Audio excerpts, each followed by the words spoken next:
आदत होती है, डिफरेंट डिफरेंट लोगों के पास जाते हैं, मज़ा आता है उनको बहुत, ठीक है।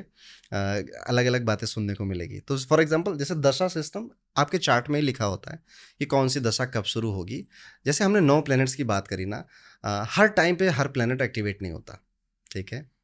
मैंने जैसे कहा था ना कि हो सकता है वो एक्टिवेट हो जब आपकी लाइफ चली जाए तब एक्टिवेट हो, वो पूरी ज़िंदगी बैठा रहा बड़ी अच्छी पोजीशन पे और वो कभी एक्टिवेट नहीं हुआ। प्लैनेट्स एक्टिवेट होते हैं अपनी दशा में। एक मिनट, एक ये जो लग्न का चार्ट है ये आपके जन्म पे फॉर्म होता है और फिर जिंदगी भर प्लैनेट्स घूमते रहते हैं, करेक्ट। और उनके मूवमेंट और पोजीशन की वजह से दशा डिसाइड नो, होती है। दशा आपके जन्म से ही डिसाइड हो जाती है, ठीक है। वो जो आप कह रहे हो वो ट्रांजिट चार्ट होता है कि आज मून कहाँ पर है, किस जी राशि जी में। जी। जो आप मंथली हॉरोस्कोप सुनते हो ना, वो उस बेसिस पे बनाया जाता है, हम्म। ठीक है। वो ट्रांजिट चार्ट, वो डिफरेंट है वो, ठीक है। दशा आपके पैदा होते ही फिक्स हो जाती है कि 120 साल में क्या किस टाइम पे क्या दशा आने वाली है, ओके। नाउ दशा चार्ट, अब इसको देखने का कोई स्पेशल तरीका नहीं, वो जिस कुंडली बनाओगे वहीं पे लिखा रहता है, डेट और टाइम के साथ लिखा होता है। तो यूजुअली एक सबसे ऊपर होती है महादशा, which has a very large period of time. जैसे शनि 19 साल का है, वो 19 साल आपकी लाइफ में आएगा तो 19 साल रहेगा। और जैसे आप कहोगी केतु है वो 7 ईयर्स का है, ठीक है। तो इस तरह से हर एक प्लेनेट एक फिक्स टाइम पीरियड में है, ठीक है। तो अब क्या है, ये महादशा बहुत बड़ा टाइम है। इसके नीचे 1-2 सालों के लिए, 3 सालों के लिए अंतरदशा का टाइम पीरियड आता है। उसके नीचे 6 महीने, 8 महीने, 12 महीने के लिए प्रत्यंतर दशा आती है।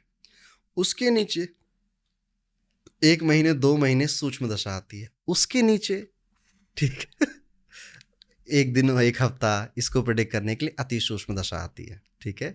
तो इट इज़ लाइक ऐसे हायरार्की है, ओके। यूजुअली क्या देखा जाता है, सिर्फ महादशा और अंतरदशा आमतौर पे देखी जाती है। बिकॉज अगर आप चाहते हो कि कल क्या होने वाला तो फिर इतनी सारी कैलकुलेशन करो, बट यूजुअली लोग ऐसा नहीं चाहते। यूजुअली लोग पूछते हैं कि इस साल मैं कौन सा बिजनेस कर सकता हूँ, मेरी इस साल क्या शादी होगी। तो एक लंबे टाइम पीरियड के बारे में पूछते हैं, इसलिए 2 दशाएं कॉमन है। तो अगर इसको लेमैन लैंग्वेज में कहा जाए, at a time 2 planets are ruling your horoscope 80%। बाकी 7 प्लैनेट्स जो हैं वो अलग से रूल करेंगे सब कुछ, ठीक है। तो 80% 2 प्लैनेट रूल कर रहे हैं। जैसे आपकी जब शनि की दशा शुरू होगी तो अंतरदशा शनि की शुरू हो जाए तो Saturn is 80% ruler of your horoscope. अब सैटर्न जहां बैठा है उस हाउस को, उस हाउस के रिजल्ट देगा आपको। जिन हाउसेस का वो लॉर्ड है, जैसे सैटर्न 10 नंबर और 11 नंबर का लॉर्ड है, उन हाउसेस के भी रिजल्ट आपको देगा। सैटर्न जिन हाउसेस पे एस्पेक्ट कर रहा है, देख रहा है, जैसे हमने जुपिटर की दृष्टि देखी 5, 7, 9, ऐसे सैटर्न की होती है 3, 7, 10, ओके। तो for example in your chart Saturn is sitting in 4th house, third aspect उसका जाएगा 6th हाउस पे, 7th एस्पेक्ट जाएगा उसका प्रोफेशन के हाउस में, 10th एस्पेक्ट जाएगा उसका आपके फर्स्ट हाउस में।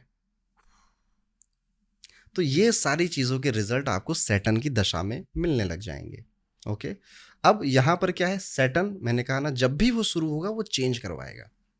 आप कुछ चेंज करोगे, जो भी चेंज करोगे आपको 6-7 महीने कोई रिजल्ट नहीं मिलेगा, आप कहोगे क्यों मैंने किया।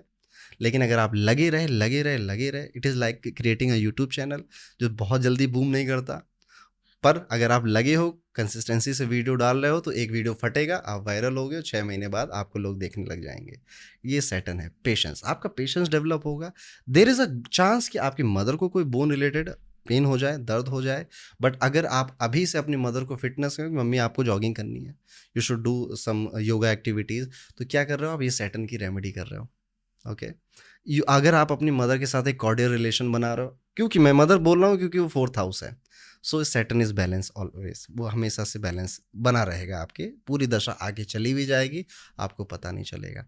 बट अब प्रोफेशन हाउस में ये एस्पेक्ट कर रहा है, जब भी कोई प्लेनेट खाली घर पे एस्पेक्ट करता है ना, तो वो उसको कंट्रोल में कर लेता है। इट इज़ लाइक आपका ये फ्लैट खाली है, मुझे पता चल गया और मैं गुंडा आदमी हूँ, ठीक है, मैं क्या करूँगा, इस पर कब्जा कर लूँगा। अब मैं यहाँ पे किसी को रेंट पे दूंगा या फिर इसकी लाइट ऑफ करूँगा, ऑन करूँगा। तो क्योंकि आपका 10th हाउस खाली है, now Saturn is ruling your 10th house. अब क्या होगा, सैटर्न इनहेरेंट चीज़ों को स्लो करेगा प्रोफेशनल वाइज। प्रोफेशन में धीरे धीरे चीज़ें होंगी आपके, पर फिर वही चीज़ है कि आपको, अगर आप छोड़ दोगे कि यार ये तो काम नहीं कर रहा है, तो शनि की मनी वाला एस्पेक्ट आप नहीं देख पाओगे। बट अगर आप देखोगे, करते रहते हैं, मैं सही कर रहा हूँ, बस मुझे पता है मैं सही कर रहा हूँ, और मैंने जितनी राय मशवरा किया, आई एम गोइंग गुड, आप करते जाओ करते जाओ करते जाओ, यही शनि फिर मनी दे देगा आपको। तो क्या एक महादशा से डरना चाहिए? किसी भी महादशा और किसी भी कुंडली से डरने की कोई ज़रूरत नहीं है। देखो, डरता इंसान कब है? जब पता नहीं होता, ठीक है। अगर आपको नहीं पता है तो मैं तो चुटकियों में आपको डरा सकता हूँ, ठीक है। मैं तो ऐसी ऐसी चीज़ें बोल दूंगा तो आप तो नींदें उड़ जाएंगी आपकी। तो किसी को डराना बहुत आसान काम है। इसीलिए मैंने आप बीच में बोला था ना कि अगर आप डर रहे हो तो आप गलत जगह हो। आपको कभी डरना नहीं चाहिए, आपको प्रिपेयर होना है। ज्योतिष एम्पावर करना चाहिए आपको, ज़्यादा से ज़्यादा आपको इंफॉर्मेशन नॉलेज दे जिस वजह से आप अपने डिसीजंस ले सको। दैट्स इट, यही एस्ट्रोलॉजी है। और जैसे सैटर्न को नौकर बोलते हैं ज्योतिष में, ये सर्वेंट हैं, ये अंडर प्रिविलेज क्लास है। अगर आप किसी भी तरह से अंडर प्रिविलेज क्लास को कुछ भी डोनेट कर रहे हो तो सैटर्न इज गुड। अगर आप लोगों से बार्गेन नहीं करते हो, कोई रिक्शे वाले ने आपसे 10 रुपये मांगे, आपने 12 दे दिए, 15 दे दिए, यू सैटर्न इज गुड। आपको किसी चीज़ की और ज़रूरत ही नहीं है। अंडर प्रिविलेज क्लास के लोगों की हेल्प करिए, that's it, Saturn is good.